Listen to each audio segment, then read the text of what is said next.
सर्वशक्तिमान परमेश्वर, मैं अपने आप को तेरे आगे नम्र व दीन करती हूँ।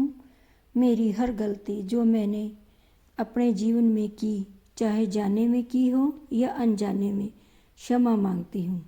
मुझे माफ़ कर दो प्रभु यीशु। माफ़ी केवल तेरे पास ही है।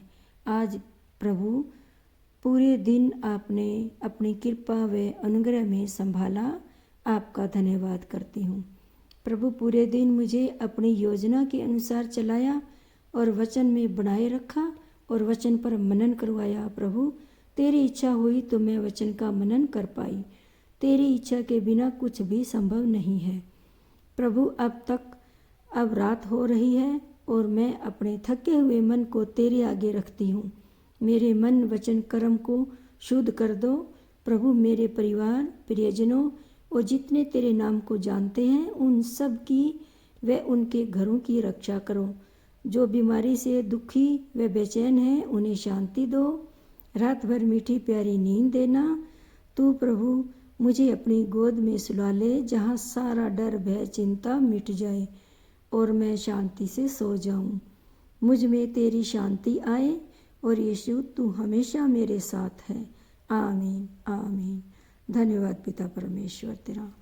बीज बोने वाले का दृष्टांत हम बाइबल के वचनों से देखते हैं कि बोने वाले को यीशु या जो वचन का प्रचार करते हैं उन्हें कहा गया है, और बीज परमेश्वर का वचन है, और भूमि हृदय को कहा गया है, और अच्छी भूमि जिसका हृदय साफ सुथरा और निर्मल है, जो फल लाने वाला है 100 गुना 60 गुना और 30 गुना, उन्हें कहा गया है।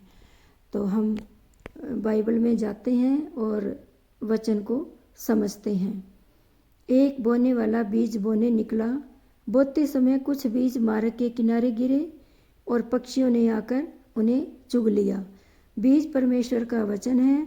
बीज बोने वाला यीशु है या वचन का प्रचार करने वाले हैं। बीज वे हैं जो वचन को सुनते हैं लेकिन भूमि की कठोरता के कारण जड़ नहीं पकड़ पाते। शैतान उनके मन पर ऐसा प्रभाव डालता है कि वचन आत्मा में जाने से पहले ही शैतान चुग लेता है, और मन को सतर्कता से खुला रखना चाहिए ताकि परमेश्वर का वचन दृढ़ ठहर सके। कुछ बीज पथरीली भूमि पर गिरे, जहाँ उन्हें अधिक मिट्टी ना मिली और गहरे मिट्टी ना मिलने के कारण जल्दी उगाए, और सूर्य निकलने पर वे जल गए। जड़ न पकड़ने से सूख गए।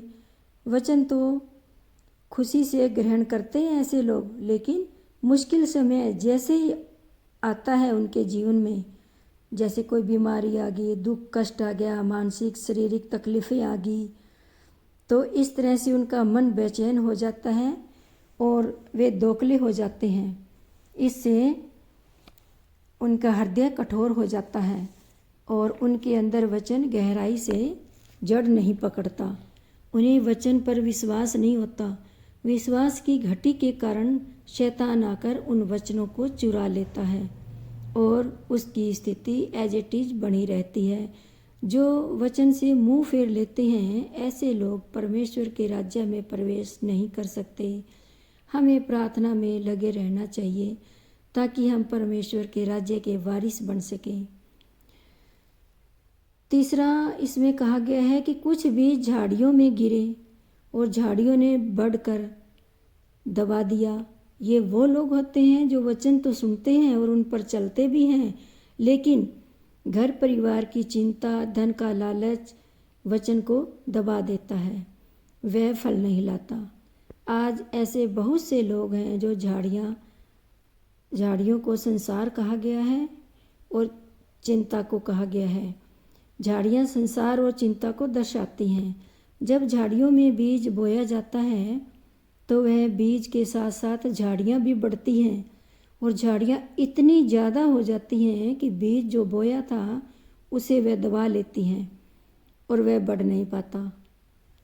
ऐसे कई दिखावटी लोग हैं जो वचन सुनते हैं लेकिन संसारिक बोझ के कारण चल नहीं पाते और फल नहीं लाते।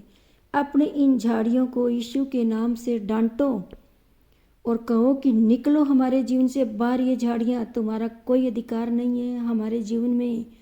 हम यीशु के हैं और यीशु का वचन हमारे अंदर है। और डांटो, प्रार्थना करो, डांटो, बार बार डांटो, तो ये झाड़ियाँ आपको दबा नहीं पाएंगी और आप एक फल लाने वाले परमेश्वर के दास कहलाओगे। कुछ बीज अच्छी भूमि पर गिरे, फल लाए, कोई 100 गुना, 60 गुना, 30 गुना। ये वे लोग ऐसे होते हैं जो आनंद से वचन सुनते हैं, वह मनन करते हैं, वह परमेश्वर के वचन को जड़ पकड़ने देते हैं। बाइबल में लिखा है कि वचन ही जीवन है। इस वचन को ग्रहण जो भी करता है तो उसको प्रभु जीवन देते हैं। जो वचन में बना रहेगा वही फल लाएगा। वचन सुनना ही नहीं, उस पर चलना भी होता है। अच्छी भूमि पर बोया गया बीज गहराई तक जड़ें जाती हैं और वह फलता फूलता है। उसकी जड़ें इतनी मजबूत हो जाती हैं कि आंधी तूफान आने पर भी नहीं हिलती।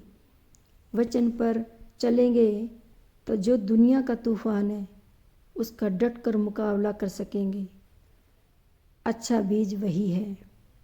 अच्छा बीज भूमि पर परमेश्वर बोते हैं। उसके लिए हृदय को साफ करें। हृदय के अंदर जितनी भी मैल है, कटुता भरी हुई है, नफरत भरी हुई है, जलन भरी हुई है, बदले की भावना भरी हुई है, एक सबको एक एक करके बाहर निकालें और सभी को दिल से माफ़ करें। किसी के प्रति कटुता ना रखें, कड़वाहट ना रखें। अपने आप को पवित्र करें, क्योंकि प्रभु पवित्र है, तो वो पवित्र को ही अपने अंदर आने देता है और जो पवित्र होता है प्रभु उसी के अंदर जाता है। यदि आप फलवंत जीवन जीना चाहते हैं तो आपके द्वारा दूसरों को आशीष मिले, तो आप अपने हृदय को साफ रखें ताकि वचन गहरी जड़ें जमा सके और आपके द्वारा दूसरों को भी आशीष मिले। आपकी प्रार्थना से दूसरों को आशीष मिलेगी तभी जब आपका हृदय अंदर से कोमल होगा। सारी वैर विरोध की आत्माएं नष्ट हो जाएंगी। सबको क्षमा करने वाले आप होगे तो प्रभु आपके हृदय में वचन रूपी बीज बोएगा और वो बीज आपके जीवन में आशीषित होगा और हमारे दिल में वचन के लिए खुलेपन की कमी ना हो। विशाल हृदय होना चाहिए, वचन के लिए खुला हृदय होना चाहिए, उसमें किसी प्रकार का दाग नहीं होना चाहिए। और जो कमज़ोर विश्वास वाले हैं, पथरीली भूमि का उदाहरण हमें सिखाता है कि हमें अपने विश्वास को अपने तक ही नहीं रखना चाहिए। कठिन समय में यदि हमारा विश्वास गहरा नहीं है तो हम जल्दी विचलित हो सकते हैं। हमें हमारे विश्वास को भी गहरा और मजबूत करना होगा, तभी हम इन पथरीली भूमि का सामना कर पाएंगे। यदि हम विश्वास में मजबूत होंगे और बने रहेंगे तो संसारिक इच्छा वचन को दबा सकती है। परमेश्वर को पहला स्थान दें, वचन और प्रार्थना में बढ़े। यदि हम हर बात के लिए परमेश्वर को पहला स्थान देते हैं, मान लो हमने हमारे घर में कोई काम किया तो हमने पहले प्रभु को आदर दिया कि प्रभु तूने किया, ये तेरा धन्यवाद। प्रभु ये काम तूने किया, तेरा धन्यवाद। प्रभु आज ये मेरे फ़ायदा हुआ है, प्रभु तेरा धन्यवाद कि तूने ये किया है। तो पहला स्थान प्रभु को दो, तो प्रभु आपको महान बनाएगा। जो लोग वचन को सुनते और समझते हैं और जीवन में उतारते हैं तो वो फल लाते हैं। वो बहुत सारा फल लाते हैं, वो इतना फल लाते हैं। परमेश्वर ने अपने वचन में कहा है कि अच्छी भूमि वाले 100 गुना, 60 गुना और 30 गुना फल लाते हैं। ये सभी कैटेगरी के लोग हैं। कोई 100% फल देने वाला है, कोई 60% देने वाला है और कोई 30% देने वाला ही है। 30% वाले नाराज ना हो, क्योंकि प्रभु उनके हृदय को साफ कर रहा है और साफ करेगा। वो खुद भी करवा रहे हैं अपने हृदय को साफ प्रभु से, और प्रभु के आगे वो अपनी विनती रोज़ रखते हैं तो प्रभु उनके हृदय को 100% वाला बनाएगा। प्रभु यीशु दया करना, रात भर सबको मीठी नींद देना, जो भी तेरा वचन ये सुने सबको मीठी प्यारी नींद देना, इतनी मीठी प्यारी नींद देना कि सुबह वो एकदम से तंदुरुस्त खड़े हों और तेरा धन्यवाद कर सकें।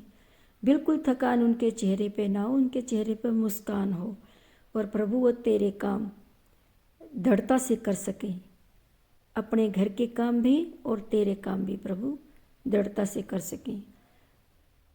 वचन ही जीवन है प्रभु, इन वचनों पर हमें चलना सिखा। तेरा वचन ही मेरा जीवन है। वचनों पर मुझे चला, मेरे बच्चों को चला, मेरे घर परिवारों को चला, मेरे पड़ोसियों को चला, और जितने तेरे डरवैये हैं उन सबको तेरे वचन में लेके आ। तेरा वचन ही हमारी रोटी है। प्रभु यीशु के नाम से सारी दुआएं प्रार्थनाएं मांगती हूँ। पिता परमेश्वर, दुआएं सुनना प्रभु जी, और हमें 100% बीज देने वाला बनाना प्रभु यीशु के नाम से। आमीन आमीन। Hallelujah hallelujah. धन्यवाद यीशु, धन्यवाद धन्यवाद धन्यवाद। पिता परमेश्वर तेरा धन्यवाद यीशु, धन्यवाद। तू महान परमेश्वर है, तू सबकी सुनता है, तू मेरी भी सुन प्रभु। आज तक तूने सारी प्रार्थनाएं सुनी है प्रभु, और ये प्रार्थना भी तू सुन। हमें 100% बीज वाला बना प्रभु, हमारे हृदय को साफ कर और तेरा पवित्र आत्मा हमारे अंदर आए। तेरे वचन के द्वारा हमें संभाल। तू अपने वायदे से मुकरता नहीं है। यीशु के नाम से सारी दुआएं प्रार्थनाएं मांग लेती हूँ। आमीन आमीन आमीन।